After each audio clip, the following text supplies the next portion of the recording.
Lately, it feels like every headline that comes out is bad news and is depressing.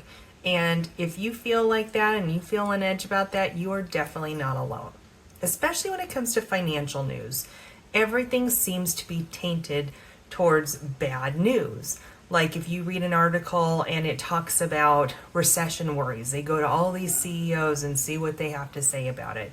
Or they're talking about bubbles and market dips, and is there going to be an AI bubble like there was a tech bubble in 2003?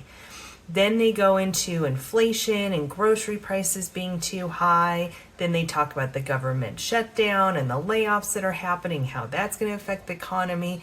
Everything just seems so horrible that we want to get into bed and just throw the covers over our head. And it feels like a roller coaster, right? It just feels like, oh my gosh, how am I going to get to financial freedom this way? Well, there is a way to get there. And we can take out the up and down of the roller coaster just by acknowledging a couple things and putting a few things in place and knowing what you can control. So that is today's topic today. If that sounds good, stick around.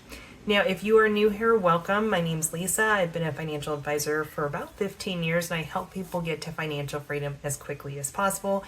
If you are back for another video, welcome back. You'll see we're in a different location, mainly because it's super windy out there, and I was afraid that the sound was going to come through and that you wouldn't be able to hear the most important things that I'm going to say to you. So I hope you're okay with me doing it from my desk. And it was actually good because I was doing this and the FedEx guy came running by. So he would have been my shot. So let's get started on our topic today. Why does the news feel so overwhelming? If you see me looking up, by the way, I'm looking at my notes, just as an FYI. So, the media is designed to get clicks, looks, they want you watching their shows, they want you looking at their articles, they want you clicking on their X account or whatever.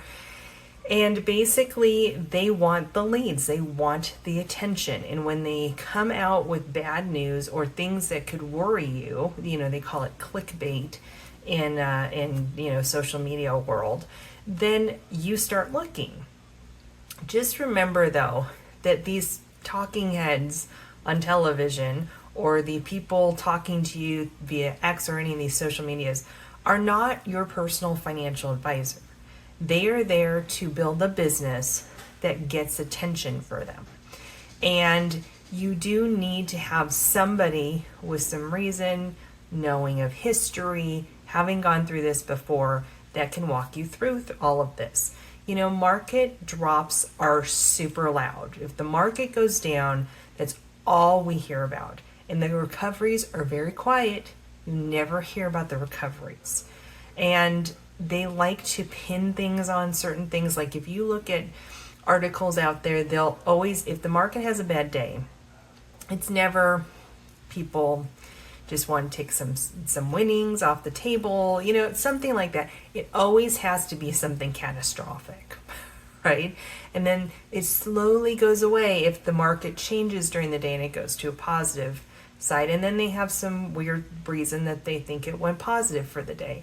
The market is a living, breathing thing, and people are actually trading. In some days, they trade out of stocks more than they trade in. Those are down days. And sometimes they trade into stocks more than they trade out of stocks, and those are up days. And does the headlines and the news affect the market? Of course it does. But you've got to remember that there are other aspects that play into it. So you have to look at your financial plan and what it's actually designed to do. Now, we focus on the market so much. We focus on the markets, the dollar decline, all these things that we can't control. We can't control any of them. You can go to your vote, and that's about it.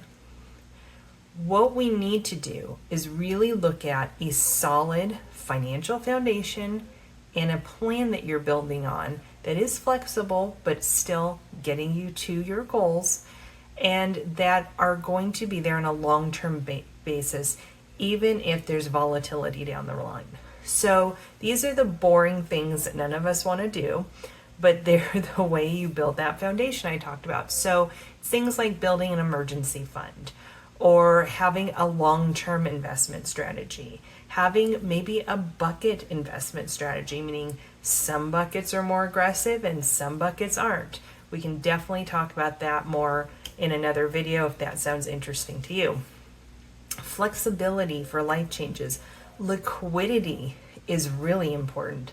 People don't think about liquidity. I feel like, I was just kind of starting in the industry in 2010, but, so I wasn't around during 2008, 2009 during that, the horrific, as they call it, depression that we went through.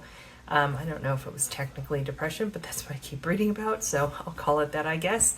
And I think a lot of those problems came from people not having enough liquidity sometimes to get out of situations. So they were resorted to having to do things like sell their home or give up their business or those kind of things. Liquidity can be a big part of somebody's plan, and I don't think it's talked about enough. A well-built plan with these basic building blocks: emergency fund, liquidity, long-term investing, flexibility, and understanding of patterns that happen when it comes to your financial planning in the outside world that affects it. Those are like a seatbelt. It doesn't stop the accident from happening, but it's meant to keep you safe during that time, okay? So focusing on what we can control is really important. And I was just having a conversation with somebody, and I was telling them that their spending and their savings rate is really the crux of getting to what you want, which is financial freedom. I always say everybody's plan is individual, it's nuanced, it's everything. But I will tell you there is a common theme with people's planning. Everybody wants financial freedom or financial independence, meaning I can do what I want, when I want, and I don't have to worry about money. And everybody is worried about running out of money once they get to financial freedom. Those are really two universal things that I hear all the time. And those are totally valid. And honestly, those are things that we can control. We can get to those places so that we can control some of those things. So when you are looking at your planning, really looking at your spending and your savings is very important. I always talk about how do you have the capability of going small with your savings? With your spending. Your savings, you want to go big. You don't want to go small with that. With your spending, meaning what is the bare minimum you need a month to survive? You're eating ramen, this is kind of survival mode, right? What is the bare minimum you need? If the bare minimum is $6,000, let's say, a month, because you have a high mortgage and you maybe have an auto loan and you're paying off some student debt and then you have credit card debt and other things, and so your bare minimum is like, let's say, $6,000. That's a lot.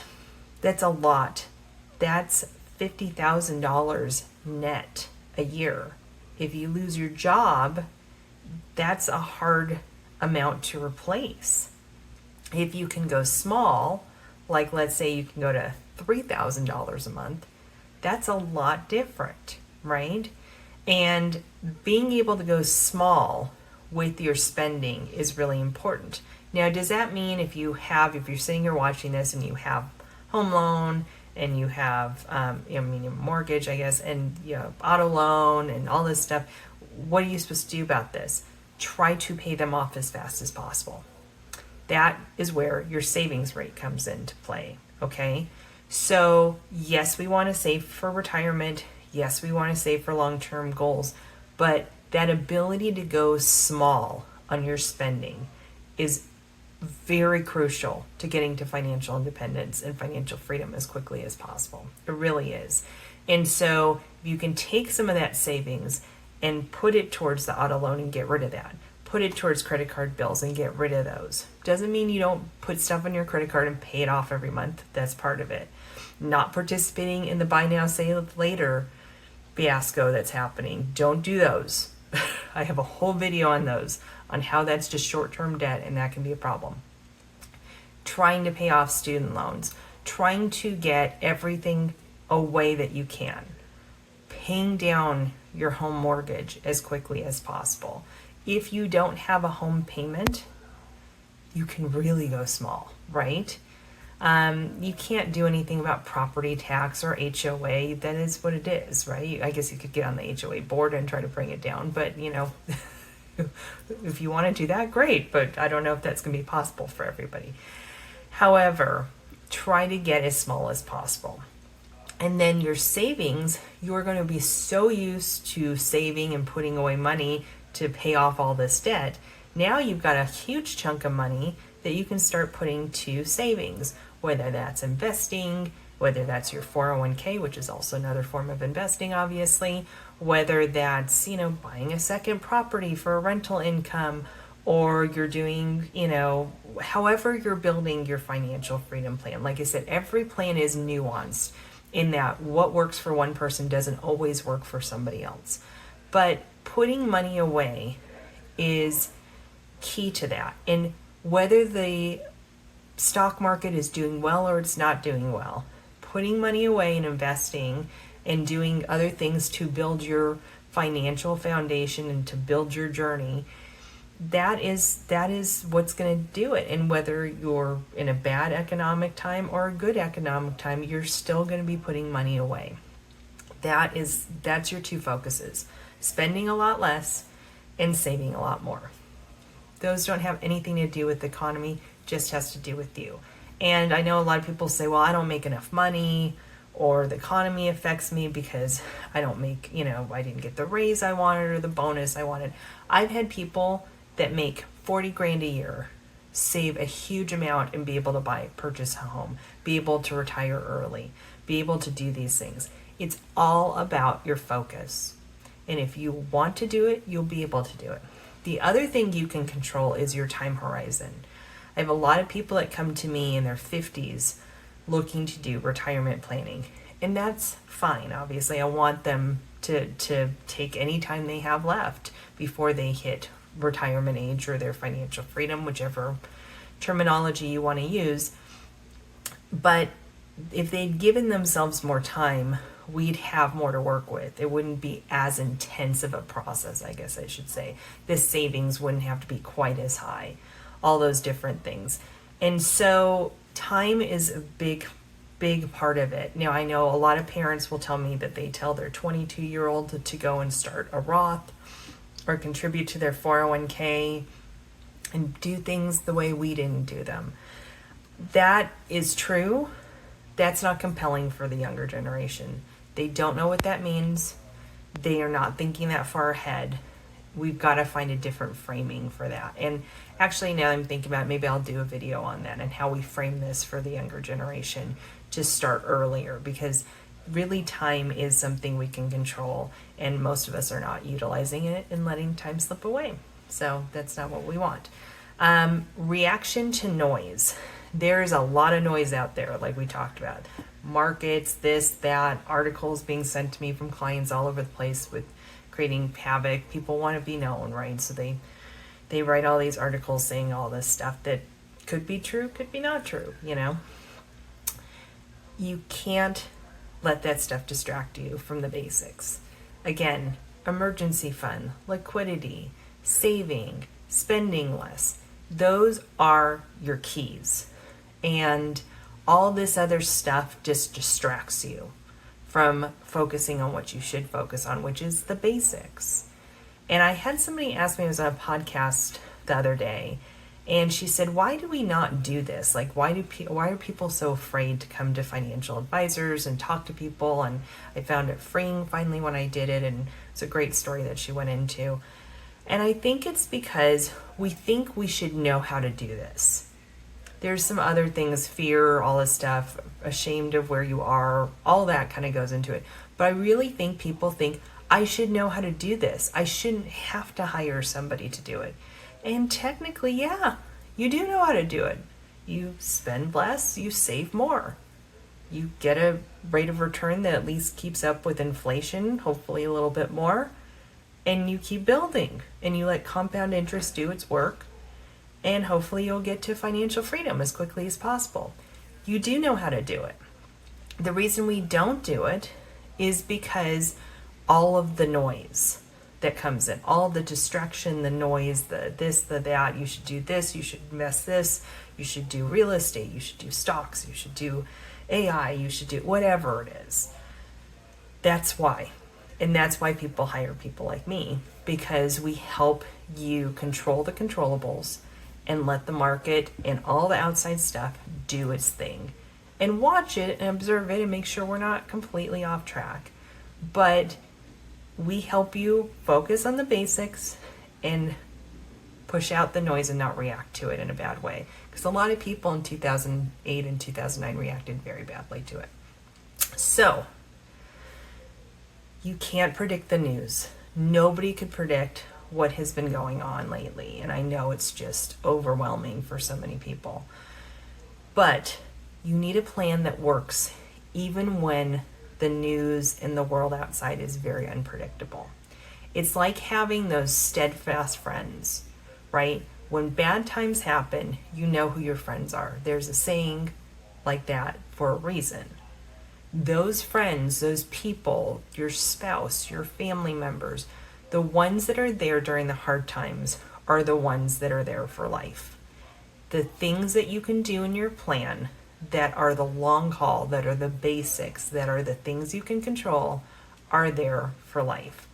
All the other stuff is noise.